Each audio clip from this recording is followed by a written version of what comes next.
भगीरथ विख्यात महाराज दिलीप के पुत्र थे। इन्हें अपने पितामहों की कथा सुनकर बड़ा दुख हुआ। उनके कोई संतान न थी और वह सारा राज्यकार मंत्रियों को सौंपकर तप करने चले गए। उन्होंने अपने लाभ के लिए अथवा अपने हित के लिए तप नहीं किया। उनकी एकमात्र अभिलाषा यही थी कि गंगा की धारा लाकर अपने पितामहों की राख अर्पित कर दूं। भगीरथ गोकर्ण तीर्थ में जाकर घोर तपस्या करने लगे। ब्रह्मा के प्रसन्न होने पर उन्होंने 2 वर मांगा। एक तो यह कि गंगा जल चढ़ाकर भस्मीभूत पितरों को स्वर्ग प्राप्त करवा पाए और दूसरा यह कि उनको कुल की सुरक्षा करने वाला पुत्र प्राप्त हो। ब्रह्मा ने उन्हें दोनों वर दिए।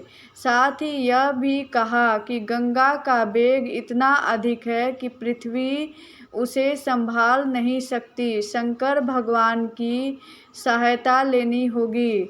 जब मनुष्य कोई कार्य करने का दृढ़ संकल्प कर लेता है तब कार्य कितना भी कठिन हो, दिखने में कितना भी असंभव जान पड़ता हो, वह कर ही लेता है।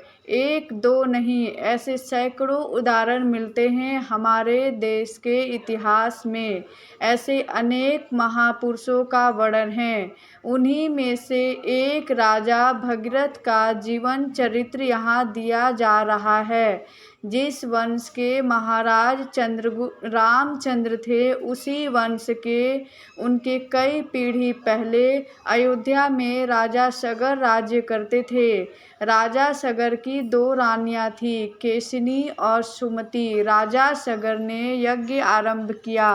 प्राचीन काल में यज्ञ के समय एक घोड़ा छोड़ दिया जाता था और वह विजय का चिन्ह माना जाता था। राजा सगर के घोड़े को इंद्र ने पकड़ लिया। जब बहुत खोजने पर भी घोड़ा न मिला, तब राजा सगर ने अपने पुत्रों से घोड़ा खोजकर लाने के लिए कहा।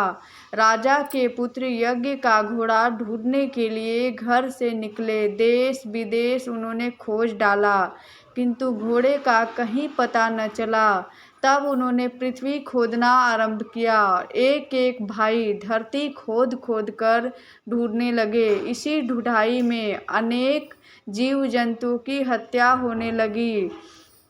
इससे लोग बहुत दुखी हुए। लोगों ने सगर के पुत्रों से अनुनय विनय भी की, पर उन्हें तो पिता के यज्ञ को पूर्ण करना था। उन्होंने किसी की एक बात पर ध्यान नहीं दिया और धरती खोदते चले गए।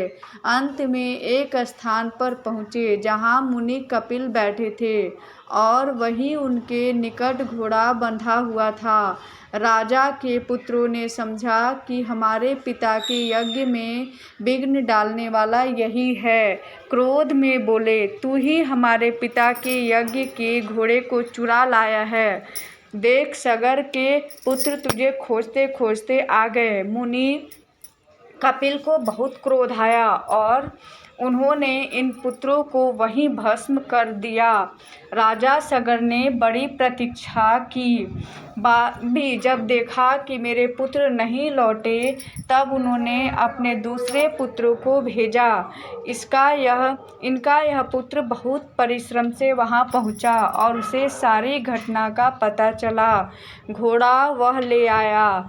यज्ञ समाप्त हो गया। भस्म हुए पुरखों को ताड़ने के लिए गंगा की आवश्यकता थी। गंगा को लाए कौन? सगर के पश्चात उनके वंश में अनेक लोगों ने बड़ी तपस्या की, किंतु कोई गंगा की धारा लाने में समर्थ नहीं हुआ। अंत में सगर के परपौत्र भगीरथ ने प्रतिज्ञा की कि मैं गंगा की धारा बहाकर लाऊंगा। भगीरथ विख्यात महाराज दिलीप के पुत्र थे। इन्हें अपने पितामहों की कथा सुनकर बड़ा दुख हुआ। इन्हें इस बात का दुख था कि मेरे पितामह यह कार्य न कर सके। उनके कोई संतान न थी और वह सारा राज्यकार मंत्रियों को सौंप कर तप करने चले गए। उन्होंने अपने लाभ के लिए अथवा अपने हित के लिए तप नहीं किया। उनकी एकमात्र अभिलाषा यही थी कि गंगा की धारा पाकर लाकर अपने पितामहों की राख अर्पित कर दूं। भगीरथ गोकर्ण तीर्थ में जाकर घोर तपस्या करने लगे। ब्रह्मा के प्रसन्न होने पर उन्होंने 2 वर मांगे। एक तो यह कि गंगा जल चढ़ाकर भस्मीभूत पितरों को स्वर्ग प्राप्त करवा पाए, और दूसरा यह कि उनको कुल की सुरक्षा करने वाला पुत्र प्राप्त हो। ब्रह्मा ने उन्हें दोनों वर दिए। साथ ही यह भी कहा कि गंगा का वेग इतना अधिक है कि पृथ्वी उसे संभाल नहीं सकती। शंकर भगवान की सहायता लेनी होगी। ब्रह्मा के देवताओं सहित चले जाने के उपरांत भगीरथ ने पैर के अंगूठों पर खड़े होकर 1 वर्ष तक तपस्या की। शंकर ने प्रसन्न होकर गंगा को अपने मस्तक पर धारण किया। गंगा को अपने वेग पर अभिमान था। उन्होंने सोचा कि उनके वेग से शिव पाताल में पहुंच जाएंगे। शिव ने यह जानकर उन्हें अपनी जटाओं में ऐसे समा लिया कि उन्हें वर्षों तक शिव जटाओं से निकलने का मार्ग नहीं मिला। भगीरथ ने फिर से तपस्या की। शिव ने प्रसन्न होकर उसे बिंदसर की ओर छोड़ा।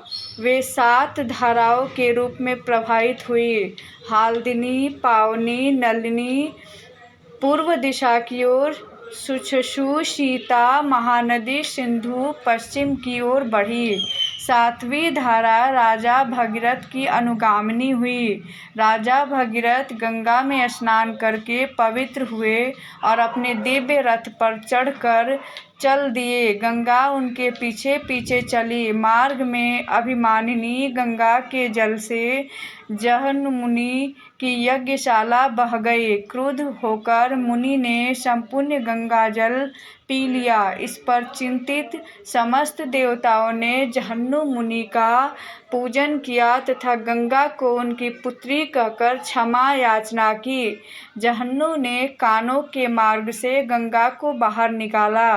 तभी से गंगा जहन्नु सुता जाह्नवी भी कहलाने लगी। भगीरथ के पीछे पीछे चलकर गंगा समुद्र तट पर पहुंची। भगीरथ उन्हें रसातल ले गए तथा पितरों की भस्म को गंगा से सिंचित कर उन्हें पाप मुक्त कर दिया। ब्रह्मा ने प्रसन्न होकर कहा, हे भगीरथ, जब तक समुद्र रहेगा तुम्हारे पितृ देववत माने जाएंगे तथा गंगा तुम्हारी पुत्री कहलाकर भगीरथी नाम से विख्यात होगी। साथ ही वह 3 धाराओं में प्रवाहित होगी, इसलिए त्रिपथा कहलाएगी। यह प्रश्न हो सकता है कि भगीरथ गंगा को किस प्रकार लाए। ऐसा जान पड़ता है कि गंगा की धारा पहले पहाड़ों के बीच होकर बहती थी। अपने राज्य के लिए तथा देश के लिए भगीरथ उनकी धारा वहां से निकालकर लाए। आजकल भी पहाड़ों को काटकर बड़ी बड़ी नहरें लाई जाती हैं। भगीरथ ने लगन और विश्वास से यह कार्य किया और वह पूर्ण रूप से सफल हुआ। यह कार्य महान था। इसी से महान कार्य करने में जो लोग कार्यरत होते हैं, कहा जाता है उन्होंने भगीरथ प्रयत्न किया। ऐसा कहा जाता है कि गंगा को लाने के पश्चात और अपने पितामहों की धार्मिक क्रिया करने के पश्चात बहुत दिनों तक महाराज भगीरथ ने अयोध्या में राज्य किया।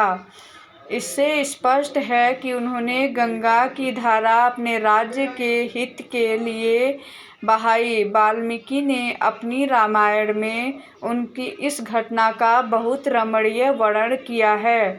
आगे आगे भगीरथ का रथ चला आ रहा है और पीछे पीछे गंगा की धारा वेग से बहती चली आ रही है। गंगा से हमारे प्रांत को बहुत लाभ होता है और धन धान्य से हमें कितना लाभ पहुँचता है उसका वर्णन कहाँ तक किया जाए। इसकी महत्ता से पोथियाँ भरी पड़ी हैं। जिस महापुरुष ने ऐसे सरिता का दान हमें दिया, उसके कृतज्ञ हम क्यों न हों। भगीरथ जी के कार्य का महत्व हम इस बात से समझ सकते हैं कि यदि आज गंगा न होती तो हमारी स्थिति क्या होती। भगीरथ एक महान राजा ही नहीं थे, महान व्यक्ति भी थे। उन्होंने मानवता के हित के लिए सब कुछ किया। चिरकाल तक मानवता उनकी ऋणी रहेगी।